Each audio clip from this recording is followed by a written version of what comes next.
Sebutan untuk Hasyim Asy'ari adalah Hadratus Syekh alias Maha Guru. Dalam bukunya yang berjudul Guruku Orang-Orang dari Pesantren, Kiai Haji Saifuddin Zuhri yang pernah menjabat Menteri Agama Indonesia ke-10 pada masa Presiden Soekarno, yang juga ayah dari Menteri Agama di era Reformasi, Lukman Hakim Saifuddin, Hadratus Syekh Hasyim Asy'ari adalah tokoh besar yang sangat bersahaja. Berbeda dengan putranya Abdul Wahid Hasyim yang terlihat modern dan berpenampilan perlente, Hadratus Syekh masih setia dengan baju Jawa. Pakaian yang dikenakan terlihat seperti piyama yang tak berkerah, berwarna putih kain katun, mengenakan sarung dan sorban, kemana-mana selalu membawa tongkat. Kalau subuh, belum subuh, Bang Hasyim keluar tuh, kan belum pakai tongkat tuh, tok di situ, kedengar suaranya. Kalau saya tok, waduh nanti buyar. Kiai Hasyim niku nggih menawi dinten Selasa menika nggih mulai ngaos Quran niku tiyang estri-estri. Kiai Haji Saifuddin Zuhri yang aktif di Gerakan Pemuda Ansor sejak 1939 dan pernah menjadi Komandan Divisi Hizbullah Jawa Tengah di bawah pimpinan Kolonel Sudirman pada peristiwa Palagan Ambarawa Oktober sampai Desember 1945 itu, menggambarkan sosok Kiai Haji Hasyim Asy'ari sebagai pribadi yang lembut tapi tegas dan berkarakter sebagai pemimpin. Memang tokoh ini sedikit sekali memiliki data sejarah, bahkan fotonya pun masih menjadi bahan diskusi yang panjang. Tetapi ia melahirkan putra yang memiliki reputasi besar sebagai salah satu perumus Piagam Jakarta dan Menteri Agama Republik Indonesia bernama Wahid Hasyim, serta memiliki cucu yang menjadi Presiden keempat Republik Indonesia bernama Abdurrahman Wahid. Peran Mbah Hasyim tentu tidak bisa dilepaskan karena sehari-hari beliau diwakili oleh Pak Wahid Hasyim. Jadi apa yang dilakukan oleh Pak Wahid Hasyim di dalam BPUPK, kemudian mencoret 7 kalimat Piagam Jakarta, mendirikan Kementerian Agama, dan lain-lain itu semuanya tentunya diilhami oleh Mbah Hasyim dan disetujui oleh Mbah Hasyim.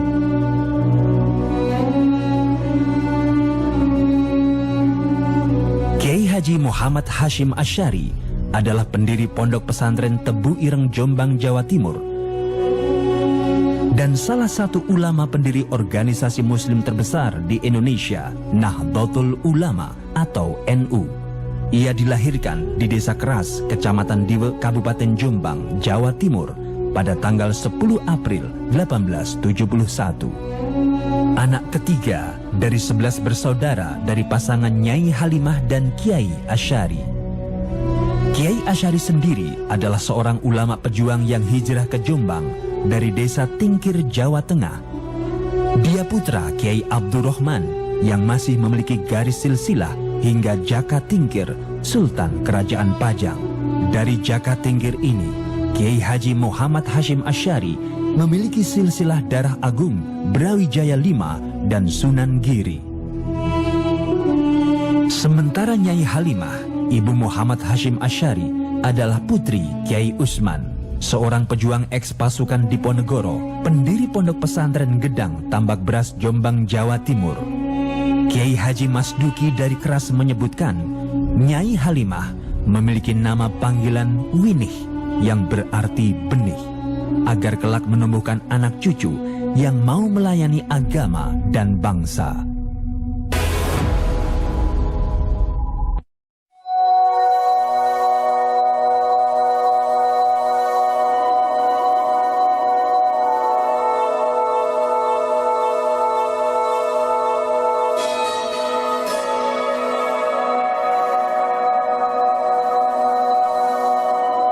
Memandang Mbah Hasyim itu dalam beberapa aspek, yaitu sebagai pendidik, sebagai pendiri pesantren, sebagai penulis banyak kitab.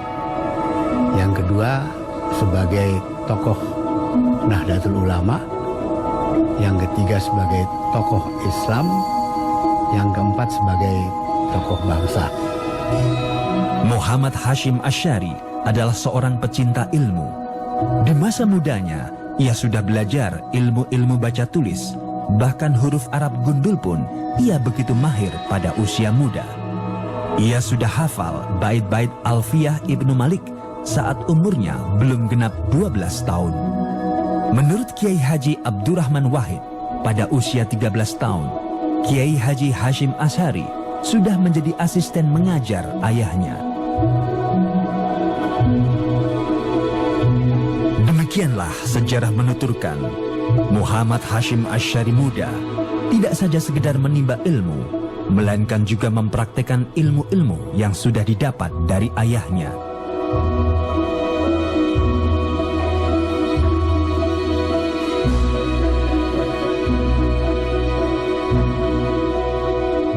Silsilah keilmuan Kiai Haji Muhammad Hashim Asy'ari dapat diketahui dari perjalanannya menuntut ilmu. Pada usia 13 tahun, Muhammad Hashim Asy'ari menimba ilmu dari Kiai Usman. Dalam asuhan kakeknya, ia mengenal para kiai dan ulama, pejuang kemerdekaan yang diawasi ketat oleh Belanda. Sebab Belanda tidak ingin pemberontakan yang dipelopori oleh para kiai dan ulama membuat mereka bangkrut seperti pada perang Diponegoro.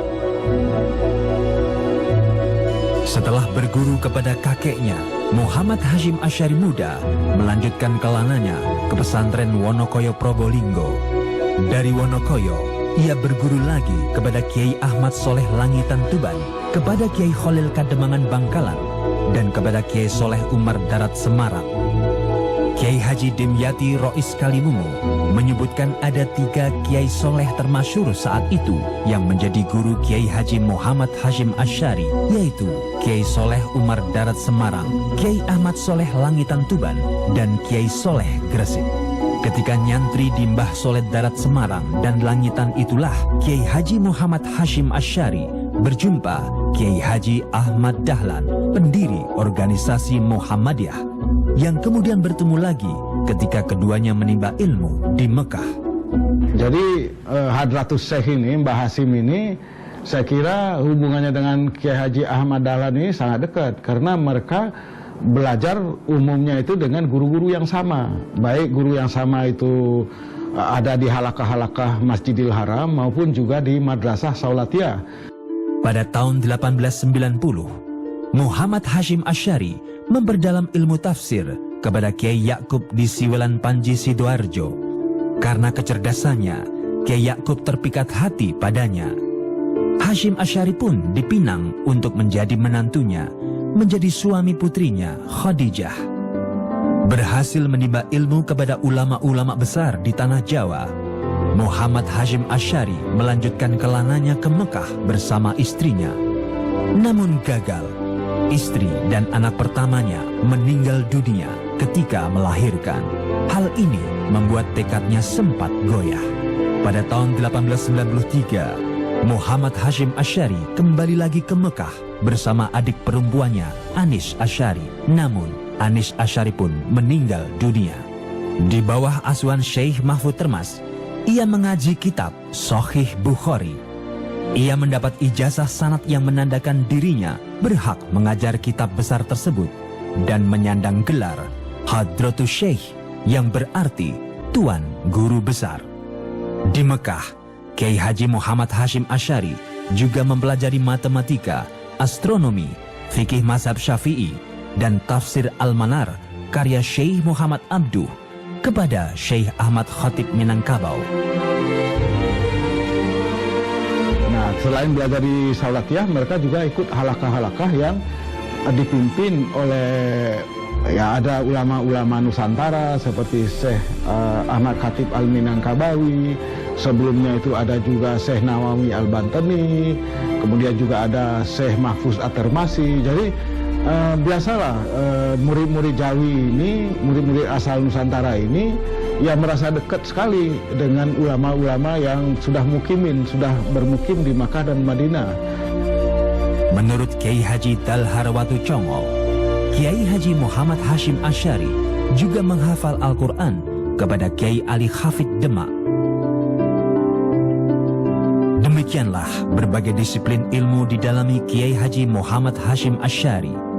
Seakan tak pernah puas dengan ilmu yang telah dicapainya, ia pun terus belajar kepada guru-guru besar lainnya, di antaranya Syekh Nawawi Banten, Syekh Ahmad Amin Al-Athar, Syekh Ibrahim Arab, Syekh Said Jamani, Syekh Rahmatullah, Syekh Soleh Bafadol, Said Abbas Maliki, Said Alwi bin Ahmad Assegaf, dan Said Hussein Al-Habsyi.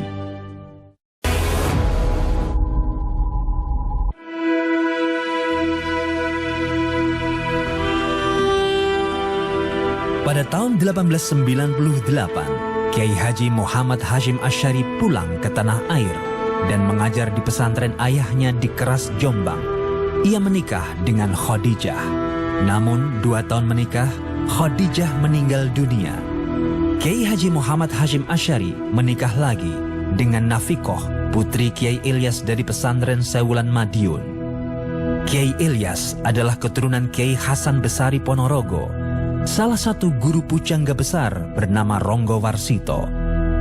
Dari Nafikoh, Kiai Haji Muhammad Hashim Asy'ari dikaruniai 10 orang anak: Hanah, Khairiyah, Aisyah, Azah, Abdul Wahid, Abdul Khalik, Ubaidillah, Masuroh, dan Muhammad Yusuf. Tahun 1899, gejolak darah muda Kiai Haji Muhammad Hashim Asy'ari mendidih. Ia tak lama tinggal di Keras. Dengan keberaniannya, ia memutuskan diri untuk mendirikan pondok pesantren Tebu Ireng di dekat pabrik gula Cukir. Beliau mendirikan pesantren di tempat yang rawan. Padahal sebenarnya kalau kita melihat dengan kacamata fisik, kita harus mendirikan pesantren di tempat yang mewah. Beliau justru tidak. Kenapa? Karena beliau dalam memandang keindahan lebih dekat dengan cara Imam Ghazali. Jadi beliau itu melihat keindahan dengan kacamata batin. Jadi tempat yang rawan, tempat yang banyak premannya. Di dekat pabrik gula Cukir itu, Kiai Haji Muhammad Hashim Asy'ari menghadapi dunia hitam yang marak dengan kekerasan dan prostitusi. Setiap malam, pondok pesantren Tebu Ireng diteror dan diancam oleh centeng-centeng suruhan Belanda. Santri-santri mengambil tempat tidur di tengah-tengah bilik mereka agar tak tertusuk senjata tajam. Kawasan Cukir pada era itu adalah simbol dari 3 kegelapan, yaitu kolonialisme Belanda, lokalisasi pelacuran, dan tempat mangkal para preman. Kehadiran Kiai Haji Muhammad Hashim Asy'ari untuk mendirikan pondok pesantren Tebu Ireng di tempat itu jelas membutuhkan keberanian dan nyali, selain kesiapan ilmu dan laku. Pada tahun 1900, Kiai Abbas dari Buntet Cirebon datang ke Tebu Ireng bersama kakak kandungnya, Kiai Soleh Zamzam Benda Kerep, Kiai Abdullah Pengurangan, dan Kiai Samsuri Wanatar untuk nyantri pada Kiai Hashim Asy'ari. Di pesantren Tebu Ireng, para pendekar muda dari tanah Sunda ini turut membantu santri-santri Tebu Ireng dari banyaknya gangguan para penjahat.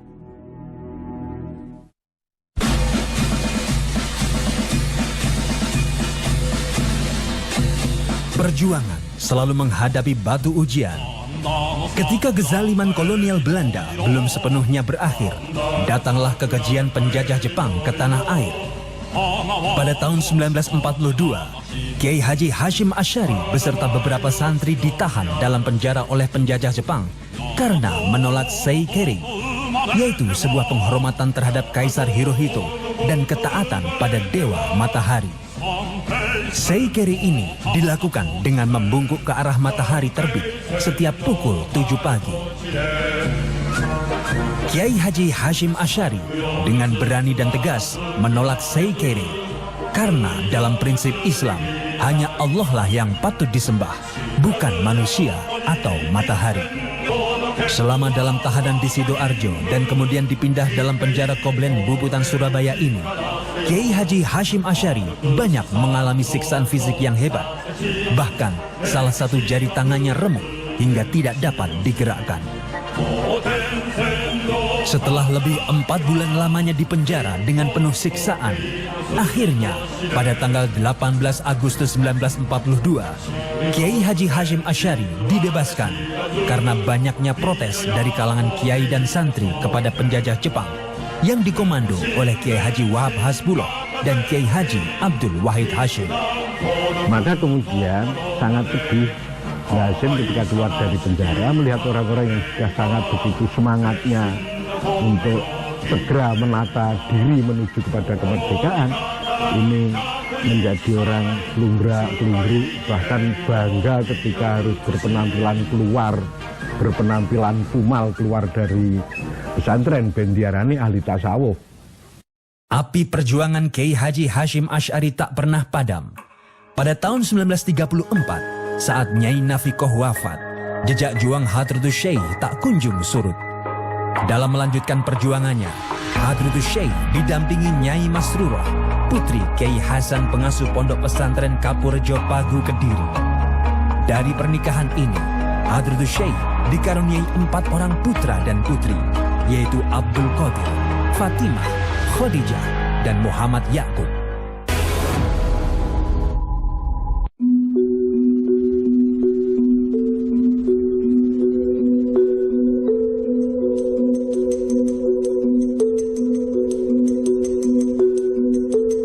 Kiai Haji Muhammad Hashim Asy'ari tidak mencukupkan keberhasilan untuk dirinya sendiri. Ia mewariskan jiwa kemandirian dan kepemimpinan kepada keluarga dan santri-santrinya.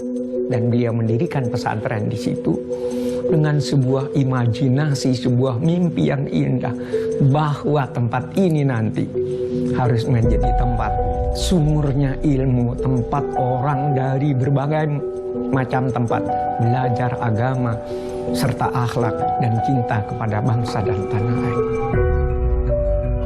Berbekal ijazah sanad dari gurunya Syekh Mahfud Termas, Kiai Haji Muhammad Hashim Asy'ari menggelar khataman kitab Sahih Bukhari pada setiap bulan suci Ramadan, sehingga namanya terkenal sebagai guru besar hadis di Nusantara. Hal ini mengundang setiap kiai dan ulama, baik dari Pulau Jawa maupun luar Jawa, untuk mengaji hadis kepadanya. Tidak terkecuali gurunya sendiri, Kiai Khalil Kademangan, Bangkalan, Madura. Demikian keberanian dan kesabaran Kiai Haji Muhammad Hashim Asy'ari. Baginya, keberanian harus dilandasi dengan ilmu. Bareng aku khidmatul ilmi, moko opo wae hasil kabeh. Setelah aku mengabdikan diri pada ilmu, maka segala sesuatuku berhasil. Dan kesabaran harus ditunjukkan dengan kedisiplinan. Tidak hanya berdakwah dengan kata-kata dan bersyiar dengan kelembutan lidahnya saja, Kiai Haji Muhammad Hashim Asy'ari juga tajam dalam mengasah pena dan disiplin dalam menulis guna menjawab problem-problem masyarakat, baik melalui surat-surat, selebaran-selebaran, majalah-majalah, koran-koran, maupun buku-buku. Di antara buku-buku karya Kiai Haji Muhammad Hashim Asy'ari adalah Adabul Alim wal Muta'alim, Ziyadah Ta'liqat, Al-Tanbihat Al-Wajibah Liman Yasna, Al-Maulid Bil Al-Munkarot, Risalah Al-Jama'ah, An-Nur Al-Mubin Fi Mahabbati Sayyid Al-Mursalin, Cinta Rasul Utama, Hasyiyah ala Fatih Syekh Zakaria Al-Ansori Al-Rahman Bisyahr Risalah Al-Wali, Al-Duror Al-Munqantirah Fi Al-Masail Tis'a Asyara, Tamyiz Al-Haq An Al-Batil, Al-Tibyan Fi Nahyi An Muqata'ati Al-Arkam Wa Al-Aqarib Wa Al-Ikhwan, Al-Risalah Al-Tauhidiyah, Al-Qolaid Fi Bayani Ma Yujibu Min Al-Aqaid.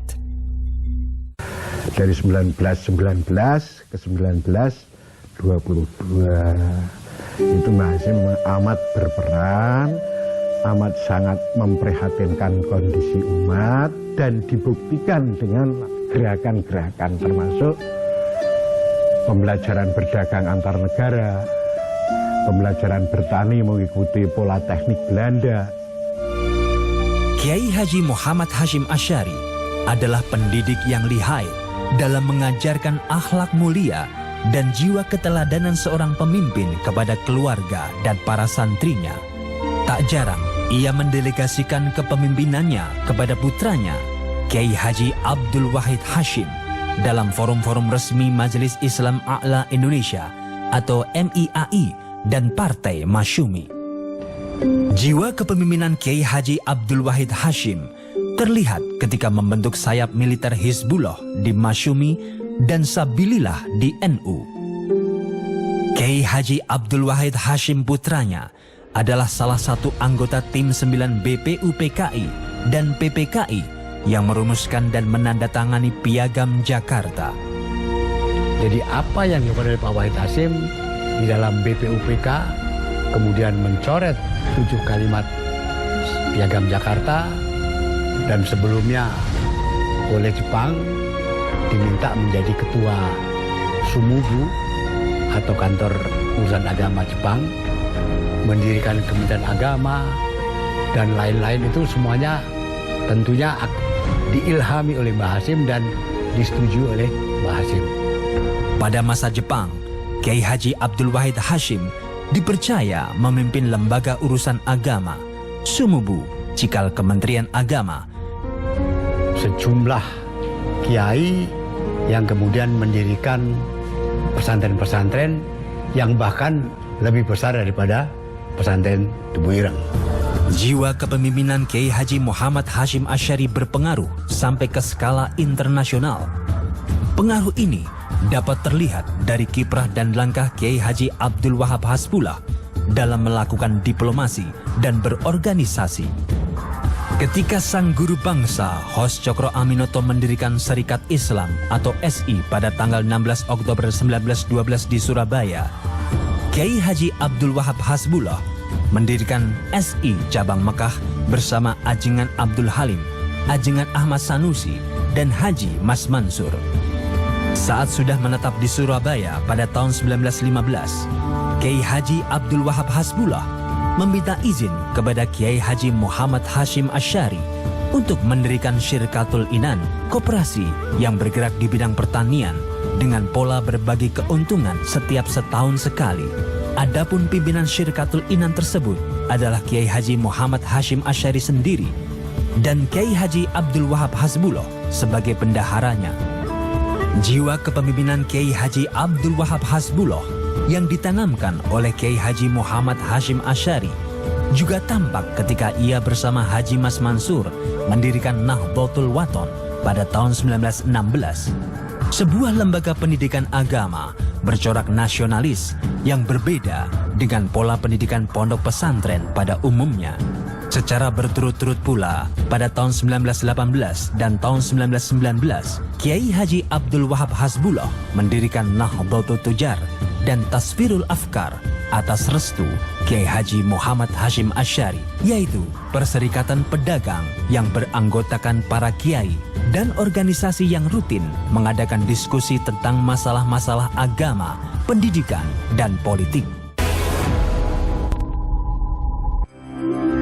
Luasnya pergaulan yang dibangun oleh Kiai Haji Muhammad Hashim Asy'ari telah meneguhkan dirinya sebagai sosok pemersatu dan berpengaruh di kalangan umat Islam dunia. Pada tahun 1924, ketika pemerintah Kerajaan Arab Saudi melakukan pemurnian akidah, pembersihan tradisi dan situs-situs bersejarah, maka atas prakarsa Kiai Haji Abdul Wahab Hasbullah yang disetujui oleh Kiai Haji Muhammad Hashim Asy'ari, dibentuklah Komite Hijaz untuk memprotes langkah-langkah politik Raja Muhammad bin Saud, Raja Kerajaan Arab Saudi yang didukung oleh kelompok Wahabi dan Inggris yang dinilai telah merugikan sejarah umat Islam. Sebagai tindak lanjut Komite Hijaz dalam membendung paham kelompok Wahabi dan membentengi tradisi umat Islam di Nusantara, maka pada tanggal 31 Januari 1926, Nahdlatul Ulama atau NU didirikan. di Surabaya. Maka sebagai cikal bakalnya, beliau taswir afkar, mencari format berpikir yang pas untuk umat Islam Indonesia, Nahdlatul Tujar, kebangkitan para pedagang santri. Organisasi yang dibentuk dari 3 unsur organisasi sebelumnya, yaitu Nahdlatul Wathon, Nahdlatul Tujar, dan Taswirul Afkar. Dan yang pasti beliau itu seorang organisator, karena beliau mendirikan organisasi Nahdlatul Ulama untuk menyatukan gerakan para ulama, itu sebagai gerakan ulama, harakatul ulama, himayati wa islahil ummah, di dalam menjaga dan memperbaiki umat. Lalu para pendiri NU itu berpikir, ini kalau ditanzim, ditata dalam suatu organisasi, alangkah lebih sangkil dan mangkusnya khidmah ini. Nah, Sayyidina Ali ngendika, yang batil saja bisa mengalahkan yang hak kalau yang batil ditata dengan rapi dan yang batal tidak. Maka lalu jamaah yang sama di mana-mana ini diwadahi jamiah yang namanya Nahdlatul Ulama. Tahun 26 itu Kiai Hasyim Asy'ari bersedia menjadi Rais NU dan oleh Kiai Wahab diberi jabatan Rais Akbar. NU lahir tahun 26 itu adalah menstrukturkan yang kultural. Karena itu ada semacam gap antara wadah dan isinya. Konun asasi ini yang menjadi landasan sikap organisasi NU yang bersifat tawasud, moderat, tasamuh, toleran, dan tawazun berimbang dalam mengawal Pancasila, Bhinneka Tunggal Ika, Negara Kesatuan Republik Indonesia, dan Undang-Undang Dasar 1945. Kiai Haji Hasyim Asy'ari sebagai Hadratus Syekh dan juga pendiri Nahdlatul Ulama itu cenderung dikira orang sebagai figur yang konservatif. Padahal sebetulnya beliau adalah figur yang sangat progresif. Kalau tidak ya tentu saja tidak ada Nahdlatul Ulama. Nahdlatul Ulama didirikan dengan nilai-nilai prinsipil yang sangat kuat. Prinsip itu adalah prinsip tasamuh, tawazun, tawasud, i'tidal, dan amar ma'ruf nahi munkar. Jiwa pemersatu dalam diri Kiai Haji Muhammad Hasyim Asy'ari juga muncul ketika ia menggalang kekuatan politik umat Islam untuk melawan penjajah. Pada tanggal 18 sampai 20 September 1937, ia menggagas Majelis Islam A'la Indonesia atau MIAI, sebuah lembaga federasi organisasi-organisasi umat Islam. Kiai Haji Muhammad Hasyim Asy'ari terpilih sebagai pimpinan yang didukung oleh Kiai Haji Mas Mansur dari Muhammadiyah dan Wondo Amiseno dari Syarikat Islam. Kiai Haji Muhammad Hasyim Asy'ari menjadi wakil MIAI ini di Volksstraat, Parlemen masa Belanda, dalam mengusung aspirasi umat Islam seperti pengesahan Undang-Undang Perkawinan. Dan ketika Partai Politik Majelis Syuro Muslimin Indonesia atau Masyumi terbentuk pada tanggal 24 Oktober 1943, Kiai Haji Muhammad Hasyim Asy'ari terpilih lagi sebagai Rois Syuriah atau pimpinan tertinggi. Menurut Profesor M. Syafi'i Ma'arif, jika Kiai Hasyim tidak wafat pada tahun 1947, Partai Masyumi tidak akan dibubarkan. Dan sesungguhnya orang pemersatu umat lah. Umpamanya beliau tidak wafat tahun 47 ya, belum tentu loh Masyumi itu pecah. Perjuangan Kiai Haji Hasyim Asy'ari di dalam melawan penjajah tidak saja melalui pergerakan politik dan fatwa-fatwa agama belaka. Berbagai cara ditempuh olehnya, termasuk di bidang kesenian. Kedekatan Kiai Haji Hasyim Asy'ari terhadap keluasan seni tampak pada santrinya Asmuri atau ayah pelawak Sri Mulat Asmuni. Asmuri adalah seorang tokoh pemeran ludruk. Pada suatu hari, Asmuri dipanggil oleh Kiai Haji Hasyim Asy'ari. "Ri, awakmu ojo ngludruk ae. Gawe ono gambus," ujarnya. Setelah ditegur oleh gurunya, Asmuri pun menggelar kesenian gambus di Pondok Pesantren Tebu Ireng yang kemudian diberi nama Al-Misri. Pada masa penjajahan, kesenian tidak saja berfungsi sebagai hiburan. Kesenian digunakan untuk menyampaikan pesan-pesan rahasia antar para pejuang, sehingga belakangan dikenal dengan sebutan sandiwara yang berarti menyampaikan pesan rahasia. Seperti kesenian ludruk yang sangat terkenal di daerah Jombang hingga Surabaya, kesenian tersebut digunakan oleh Cak Durosin untuk melawan Jepang. Sebagaimana parikannya berikut: Pagupon omae toro, melu nipon tambah sengsara. Pagupon rumah burung dara, ikut nipon tambah sengsara. Menurut Kiai Haji Abdurrahman Wahid, kesenian ludruk sebagai media penyampai pesan dari kalangan pondok pesantren tidak menggunakan pemeran perempuan sesuai ketentuan hukum Islam. Seorang perempuan tidak boleh tampil sebagai penghibur di muka umum kala itu. Sebagai kesenian yang lahir dari rahim pesantren, oleh karena itu pemeran ludruk semua laki-laki.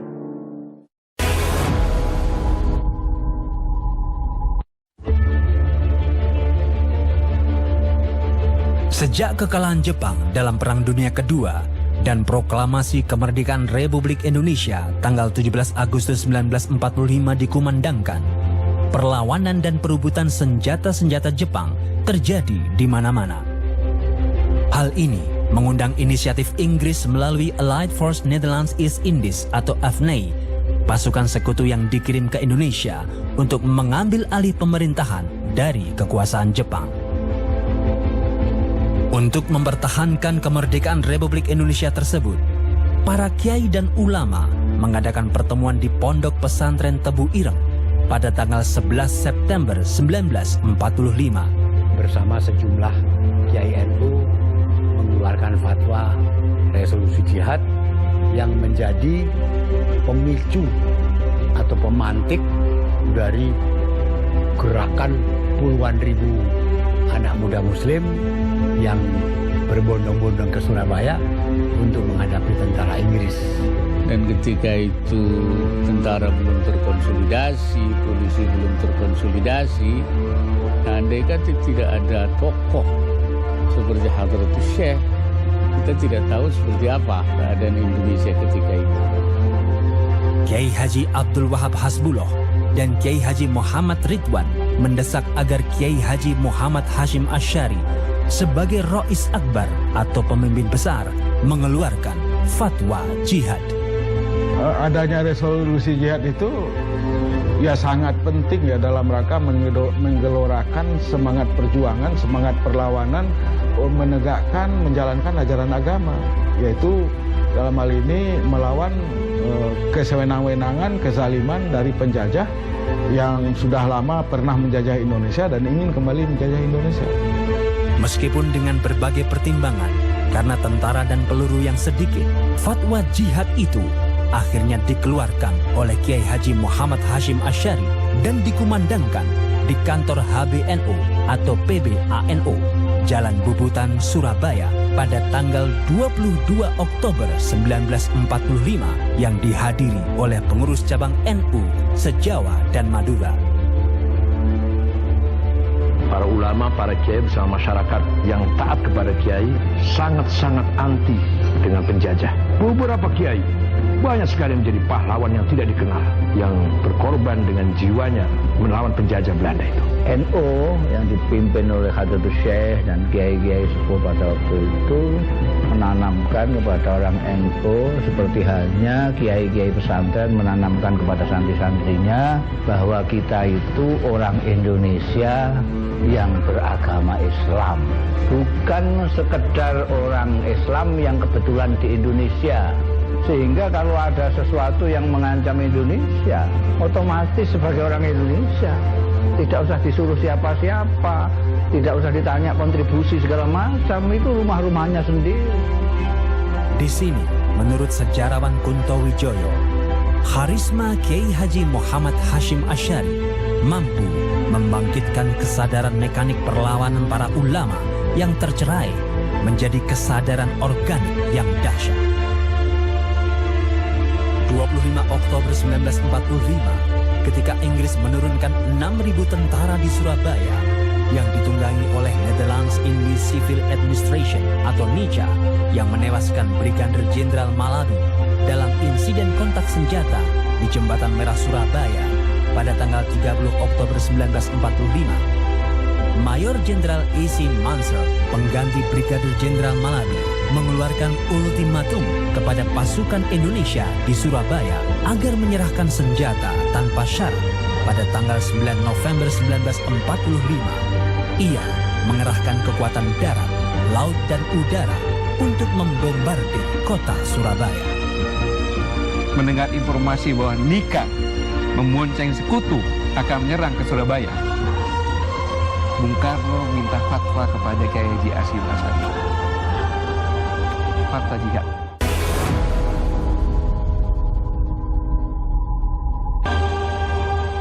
Itulah lahirnya resolusi jihad.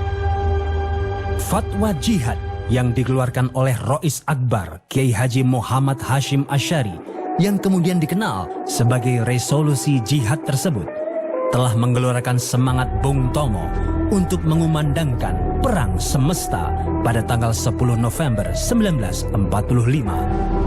Fatwa jihad dari Syekh Hashim Asy'ari saya rasa belum tentu lah ya. Bung Tomo begitu berkibar ya, berkobar mengucap Allahu Akbar itu ya, takbir itu. Akhirnya dia merasa mendapat dukungan spiritual yang luar biasa dari ini. Jadi seorang ulama besar ya. Bismillahirrahmanirrahim. Allahu Akbar, Allahu Akbar, Allahu Akbar. Saudara-saudara, rakyat jelata di seluruh Indonesia,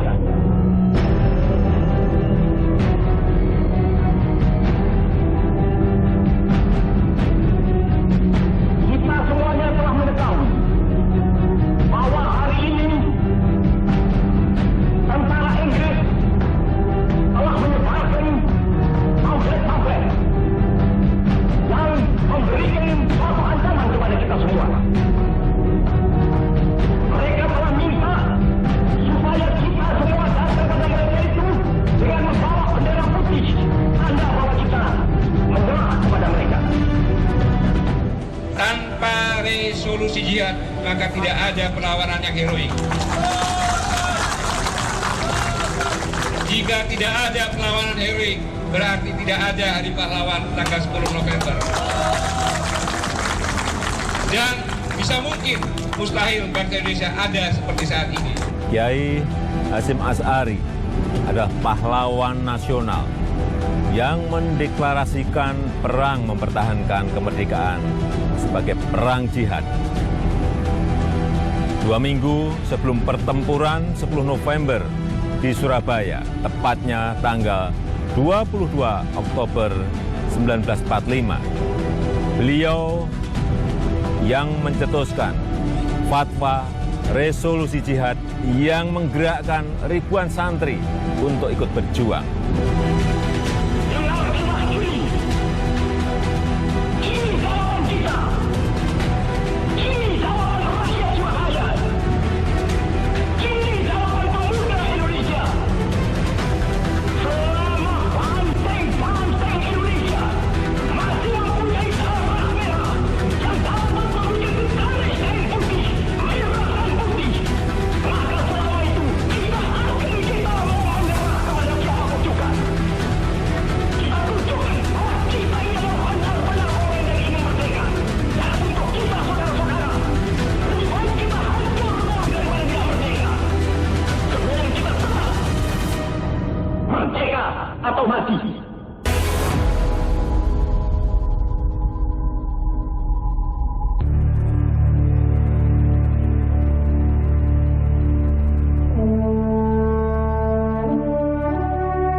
Pondok Pesantren Tebu Ireng, peninggalan Kiai Haji Muhammad Hashim Asy'ari, telah menjadi besar dan berwibawa. Tradisi salafiyah sebagai ciri khas pondok pesantren masih dipertahankan. Seperti Ma'had Ali, kajian kitab kuning, dan khataman kitab hadis Sahih Bukhari setiap bulan suci Ramadan. Dilengkapi pula dengan sistem pendidikan modern seperti SMP dan SMA A-Wahid Hashim, Madrasah Sanawiyah dan Madrasah Aliyah Tebu Ireng, SMA Sains Tebu Ireng, Universitas Hashim Asy'ari, dan Yayasan Pemikiran Kiai Haji Muhammad Hashim Asy'ari.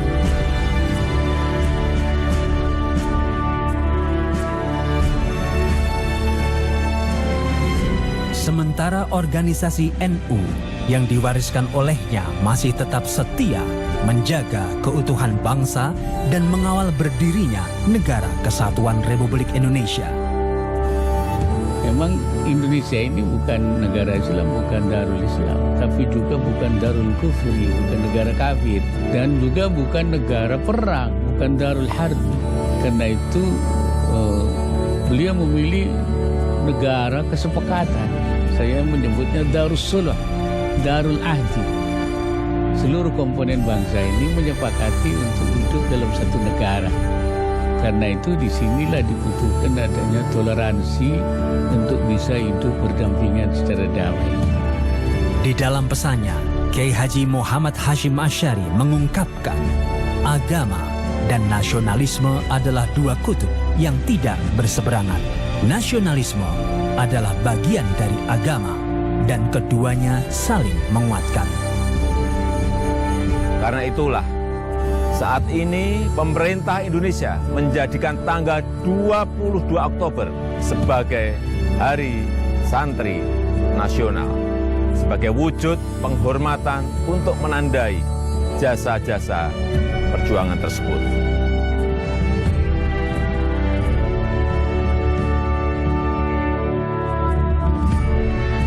Selain mendapat gelar pahlawan nasional dari pemerintah Republik Indonesia, dijadikan nama jalan di berbagai kota, nama besar Kiai Haji Hashim Asy'ari juga diharumkan sebagai nama Masjid Raya di Jakarta Barat yang telah diresmikan oleh Presiden ke-7 Republik Indonesia, Insinyur Joko Widodo. Mengucap Bismillahirrahmanirrahim, saya resmikan Masjid Raya Kiai Haji Hashim Asy'ari di Jakarta Barat, DKI Jakarta.